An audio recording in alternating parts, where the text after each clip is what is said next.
बिस्मिल्लाहिर्रहमानिर्रहीम। अस्सलाम वालेकुम। हकीकत टीवी साइंस एंड हेल्थ में खुश आमदीद। पिछले 24 घंटे में जितने अमरीकी फौजी अड्डों पर हमले कर दिए हैं ईरान ने, जितनी तबाही मचा दी है, शायद ही ईरान ने अभी रिसेंटली जंग में इतनी कोई तबाही की हो।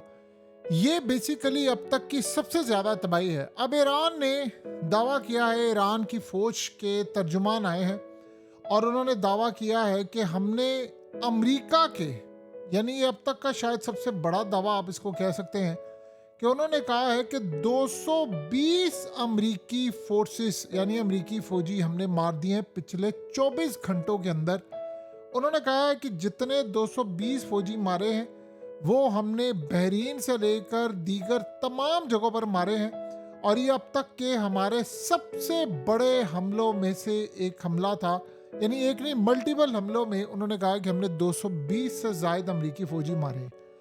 देखिए, जितनी तबाही ईरान ने की है, अब ये जाहिर सी बात है अमेरिका तो कभी एडमिट नहीं करेगा, लेकिन जितनी तबाही की है उसमें आपको चीज़ समझ आती है। आज भी आप देखें, दुबई मरीना में भी एक वाकया भी हुआ है जिसमें पता ये चलता है कि वहाँ पर भी ईरान ने कुछ किया।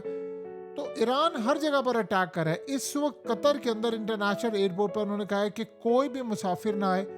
ईरान असल में ये जो काम कर रहा है उसके बाद एक बड़ी अजीब और परेशान कुन सूरत हाल पैदा हुई है। वो सूरत हाल क्या है?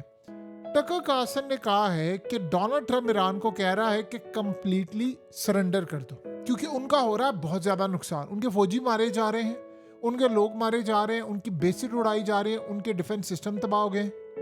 वो कह रहे हैं जी नुकसान हो रहा है बहुत ज़्यादा, और वो कह रहे हैं सरेंडर करो, और सरेंडर ये कर नहीं रहे, ये लड़े हैं। तो इस सूरत हाल में ख़तरा ये है कि अमेरिका एटमी हथियार इस्तेमाल कर सकता है ईरान के खिलाफ। तो उसने कहा ये बड़ी परेशान कुन सूरत हाल है कि ये अब अमेरिका की जाहिर सी बात है। देखें, उसने जो बात की है वो बात बिल्कुल ठीक है। आप इसको ज़रा इस पॉइंट ऑफ व्यू से समझे कि अमेरिका इस वक्त मार खा रहा है, थर्ड उसके तबाह हो चुके हुए हैं, उसको बर्बादी का सामना करना पड़ा है। तो अब इस सूरत हाल के अंदर इसराइल भी नहीं जीत पा रहा, तो फिर ऑप्शन क्या बचती है? ऑप्शन ये बचती है कि आपको बड़ा हमला करे। अब अमेरिका ने जितने मिसाइल चीज़ें इस्तेमाल करनी थी उसका रिएक्शन तो आ रहा है। तो अब इस सूरत हाल में टकर कार्लसन कह रहे हैं कि अब ये जो लड़ाई है ये न्यूक्लियर की तरफ जा रही है। इसी को आप थोड़ा सा और समझना चाहते हैं तो विक्टर गाओ को समझे, जो चाइना के अंदर थिंक टैंक चलाता है, चाइनीज फौज और शी जिनपिंग की पॉलिसीज का पूरी दुनिया में दिफा करता है। आप उनको समझ लें कि चाइना की जो कम्युनिस्ट पार्टी है उसके तर्जुमान के तौर पर आप समझ लें इसको, ये काम करता है। उसने कहा है कि अमेरिका की इतनी ठुकाई हुई है, इतनी ठुकाई हुई है कि वियतनाम जंग के बाद इतनी ठुकाई उसकी कभी भी नहीं हुई। आप भूल जाए अफगानिस्तान ने किसी और जगह। उसे कहा ईरान ने इतना मारा है उसको, इतना मारे, इतने फौजी अड्डे उड़ा दिए, इतने फौजी उसके मारे हैं, इतनी तबाही की है, अमेरिका ने एक्सपेक्ट नहीं किया था। अब ये मामला हमें न्यूक्लियर जंग की तरफ जाता नजर आ रहा है, और अगर ये है तो इसको इमीडिएटली रोक दें। यानी इस वक्त आप अंदाजा करें कि सारे यही बात कह रहे हैं कि मामला न्यूक्लियर की तरफ जा रहा है। उसकी रीजन क्या है? ईरान इनसे रुक नहीं पा रहा। ईरान जो तबाही करे ये नहीं रोक पा रहे, नहीं रोक पा रहे, नहीं रोक पा रहे। आप जो मर्जी कर लें ये नहीं रोक पा रहे। तो इनके हाथ से गेम निकल चुकी हुई है। ईरान की हिकमत अमली को आप अगर समझना चाहते हैं तो समझे, देखें उसमें क्या है कि आप अपने दुश्मन को बराह रास्त शिकस्त नहीं देते, आप उन पर मुसलसल हमले करते हैं, उनको नुकसान देते हैं कि आहिस्ता आहिस्ता वो इतने कमज़ोर हो जाए, इतने कमज़ोर हो जाए कि उनके वसाइल ख़त्म हो जाए और लड़ने की जो ताकत है, सलाहियत है, वो ख़त्म हो जाए। एग्जैक्टली ईरान इस वक्त यही काम कर रहा है। ये उसकी जंगी डॉक्ट्राइन है कि 1000 कट्स लगाकर इनको इतना तबाह करना है। आप ये सोचें कि इस वक्त ईरान के खिलाफ अमेरिका ने किया क्या है। अमेरिका ने बड़ा सीक्रेटली अपना न्यूक्लियर कमांड एयरक्राफ्ट इस वक्त वो गल्फ के अंदर ले आया है। ये बेसिकली E-6B मरकरी है, और ये कोई कम्बाट एयरक्राफ्ट नहीं है, यानी कोई हथियार लेकर नहीं जाता या कोई ऐसी चीज़ लेकर नहीं जाता। ये बेसिकली आप ये समझ लें कि ये पूरी तरह न्यूक्लियर हमले के लिए भी इस्तेमाल होता है। तो इस वक्त अमेरिका पूरी तरह इसको फ्लाई कर रहा है, अमेरिका मुकम्मल तौर पर ये काम कर रहा है। तो इस सूरत हाल के अंदर न्यूक्लियर कमांड कंटिन्यूटी जो है वो असल में पूरी तरह उनको है कि अगर ये हिट हो जाती है तो हम इसको इस्तेमाल करें। तो ये आप समझ रहे हैं कि अमेरिका पूरी प्लानिंग कर रहा है, कुछ बड़ा खतरनाक प्लान कर रहा है, जंग उससे नहीं जीती जा रही। अब यहां से अगर वो सरेंडर करता है या यहां से अगर वो बैकआउट करता है तो बताइए क्या सूरत हाल बाकी रह जाती है। यानी इस वक्त आप बताएं कि इसके बाद कोई और मरहला बाकी है। उन्होंने इतनी तबाही कर दी है, इतनी तबाही कर दी है कि जिसका तसव्वुर भी नहीं किया जा सकता। अब सोचें कि अमेरिका ने इस वक्त जो गल्फ कंट्रीज है वो अमेरिका को कह रही है आप निकले यहाँ से, यानी उनके लोग अब कहना शुरू हो गए जंग उनके मुल्कों में आ गई, वो जंग नहीं लड़ना चाहते। मसला ये नहीं है कि वो जंग लड़ेंगे तो उनका बहुत ज़्यादा नुकसान होगा। उन्होंने ये एम्पायर खड़ी की है 50 साल की मेहनत के बाद, बड़ी तेज़ी के साथ किया। दुनिया भर के बिलियनर्स आए हैं, बड़ा पुरअमन, उन्होंने पूरी दुनिया को यही बताया कि बड़ा पुरअमन है और पुरअमन रहा है। वहाँ पर कोई क्राइम नहीं होता। मदीना, मक्का, दुबई, अबू धाबी, दोहा, बहरीन, ये सारे वो कैपिटल, शहर, जगह, मुल्क हैं कि जो पूरी दुनिया के अंदर इनकी रेस लगी होती है कि सबसे ज़्यादा सेफेस्ट सिटी कौन सी है। कभी वो मुल्क लीड कर रहा है, कभी वो मुल्क लीड कर रहा है। आपने देखा नहीं कतर का जो वर्ल्ड कप हुआ था कितना शानदार था। अब सऊदी अरब में जो होगा वो भी इंशाल्लाह शानदार होगा। तो इस मुल्क की, इस खत्ते की पूरी तबाही अगर इस वक्त हो रही है तो उसका कसूरवार तो इजराइल है ना, लेकिन उसका कसूरवार मेन तो अमेरिका है। दिफा भी नहीं वो कर पा रहे, ये सारे अपना दिफा खुद कर पा रहे हैं। और सबसे बड़ी बात यह है कि इनकी जंग इधर आई है। देखिए सबसे बड़ा मसला ये है कि ये सारे ममालिक ईरान से पूछ रहे हैं कि यार तुम हम पर अटैक क्यों कर रहे हो। वो जाहिर सी बात है इसलिए कह रहे हैं कि जी आपके अड्डे इस्तेमाल होते। ये इनके कई साफी आकर कहते जी हमारे तो इस्तेमाल नहीं हुए, तो कहते फिर अमेरिका अटैक कहाँ से कर रहा है। लेकिन मसला सारा ये हुआ है कि अब ये जंग इन ममालिक की थी नहीं, ये तो किसी से जंग लड़ते नहीं है, इनका तो अपना मुल्क और सब बेहतर है।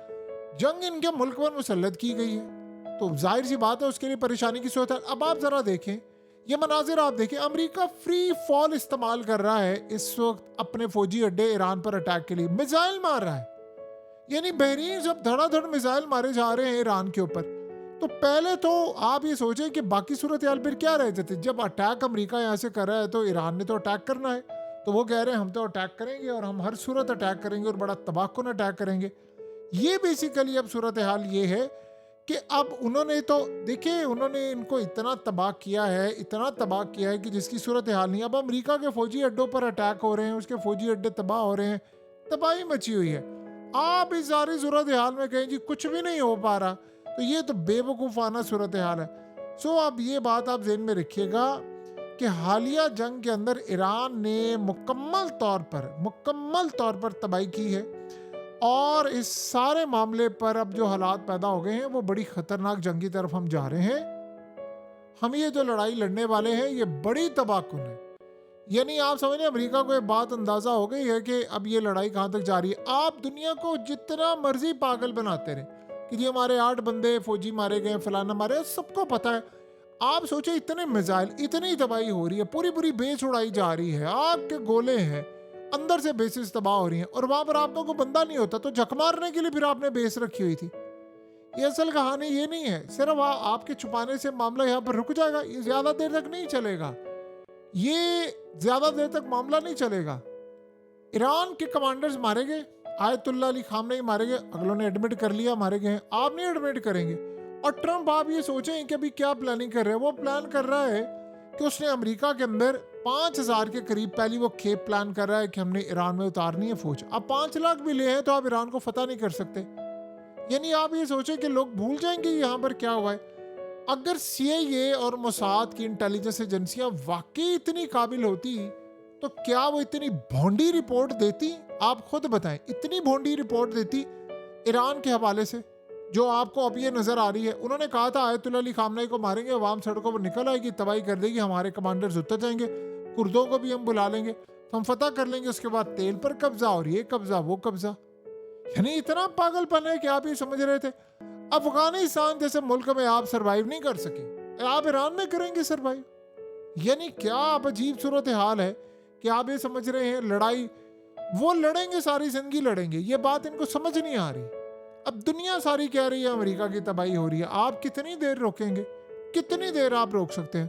अमेरिका का क्या चाह रहा है, उसके फौजी अड्डे हैं, उसके फौजी, असल तबाही तो गल्फ कंट्रीज की हो रही है ना, उनकी रेपुटेशन खराब हो रही है, प्रॉपर्टीज की कीमतें गिर रही हैं, मसाइल है, फ्यूचर का मसला है। यहाँ पर देखिए बैरून मुल्क से आए हुए लोग हैं, वो तो जरा सी हवा चलती है उनके पास पासपोर्ट होते हैं वो निकल जाते हैं। सो काफ़ी ज़्यादा परेशान कुन सूरत हाल है।